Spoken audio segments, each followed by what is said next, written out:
to learn how to sketch the vector fields. Okay, so over here the task is given to us, sketch following vector fields.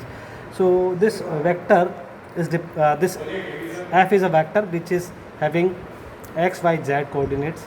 Okay, and it is defined by x, ax. Okay, now how to sketch this vector? So for that, first of all we'll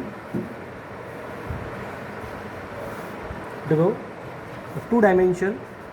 This is x axis, this is y, this is minus x, this is minus y.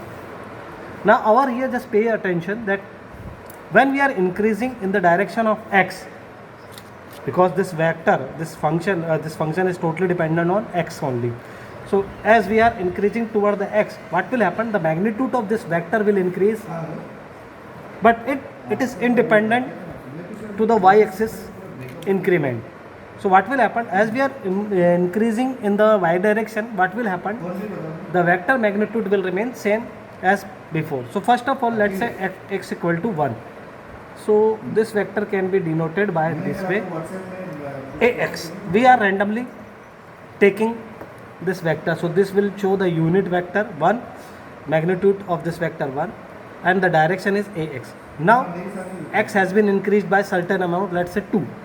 So what will happen? Now the magnitude of this vector in the same direction will increase. This is 2x. Then further x equal to 3. So it will become 3ax. Then 4ax. Now let us say we are increasing y value in the same vector. What will happen? It will remain same because it is independent to y axis. So you can see it is increasing continuously. So in this way this vector can be represented. Now if we are taking by minus x, what will happen?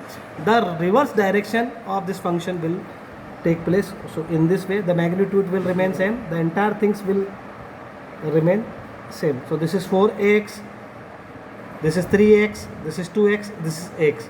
Similarly in the y axis it will remain